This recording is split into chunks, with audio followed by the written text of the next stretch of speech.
Hello and welcome to another episode of Inner Magic Podcast. Spring has awakened the energies in our bodies, inside us and around us, and now it's already warm as the summer already has arrived. So I thought it's a perfect time to say something about those energies that move within us through four elements. Element of water, fire, earth, and air. For example, when we say that someone's blood is boiling, then we are obviously talking about an excess or imbalance of the element of fire.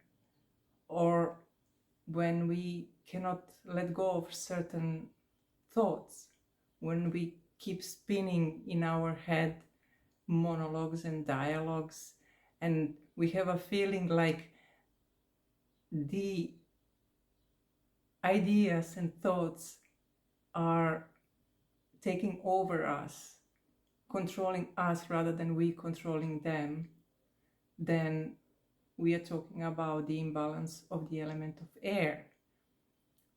And when it comes to emotions, for example, we talk about the element of water. Or when we feel sluggish and lazy, we don't do any exercises, we avoid moving body much, we have unhealthy relations with money, then we are talking about the imbalance of the element of earth. And when we learn how these elements operate within us and how they are manifesting in a positive and in a negative way, then we can also manage them, feel more grounded, feel balanced rather than being overwhelmed. And when that happens, then often we feel powerless, what makes us feel frustrated, being frustrated, feeling guilty, or maybe just dissatisfied or unhappy with ourselves. And when we consciously work with those elements, what we do, we amplify the effect of a certain element. And by doing so, the situations and the feeling and the energies become so obvious that we are, in a way, forced to face them. We cannot ignore it anymore. And this way we are given the opportunity to work with our patterns, with our fears, with reactions we are sometimes doing too fast, even addictions. And through these processes, we know ourselves more and more deeply. And this is actually the point, knowing ourselves. Because often we think that we know ourselves, but also often this idea of ourselves, who we think we are, has little to do with who we truly are. It's just the product of influences of others, and maybe the way we were raised, people who we meet every day. And when we know ourselves better, we naturally make better decisions. We begin to feel and know what is good and what is not good for us. So the work of purifying and refining those elements within us can be done continuously. And every time we do it again, we refine the teachings and knowledge that we gain from this work more and more. Like personally, me, in last 4 years, this is the 4th time I'm working with elements.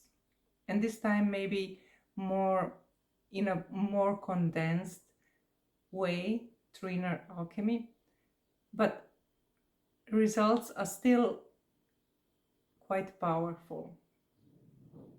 And the insights I receive and the energy I experience through this work, they're completely on a different level than it was like 4 years ago. And each time we approach this work, we are approaching it from a different standpoint. We are a different person. So obviously we are getting deeper and more refined results. And this is maybe what makes this inner work most fascinating, because the same practice, every time we do it again, we can always return to it, and each time the results will be different and deeper and more refined. And we can view these elements figuratively, like metaphors for those energies, but we can also view it quite literally,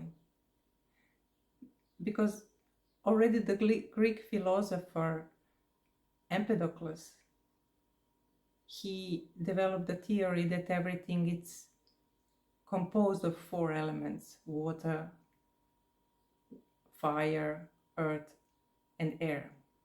And then later Aristotle added the qualities to it: wet, hot, cold, and moist.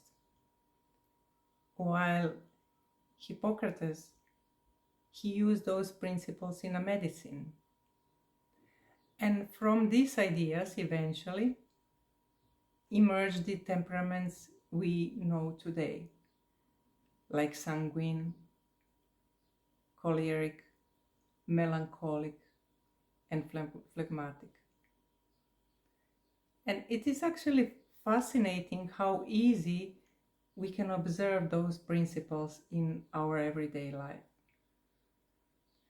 So for those who wish to go deeper with this work, there is usually a preparation period of a couple of months where a person prepares on a physical, on psychological, emotional, and energetic and intellectual level, so that they can receive the maximum benefit out of this work. But work with elements can also be done in much more condensed way during 1 month period, where we work with each element for 1 week. This is something like a filler project, where you actually get the feeling what it would look like if you would go deeper and dedicate more time and energy into working with those elements. But even if any of this work doesn't interest you, I still think it can be useful to look through this lens of the elements into what is happening in your life. Like, as we mentioned earlier, when we say that someone's blood is boiling, we obviously talk about an excess or imbalance of the element of fire. And by simply breathing exercise, like breathing in your mouth and out through your nose, we are increasing the element of water and balancing the excess of element of fire. And what matters is not fighting those energies, but learning to recognize them, to understand them, and knowing how to process them. Because the energy cannot disappear, but we can transform this energy from what is unwilling to something that is positive for us, what inspires us, what makes us feeling loving and optimistic and full of energy. And the more we know how to transform those energies into the energies that are useful for us, that are good for us, we feel better, and automatically everyone around us. So that is all from me for today. Until the next episode, I wish you a wonderful rest of the day, and bye for now.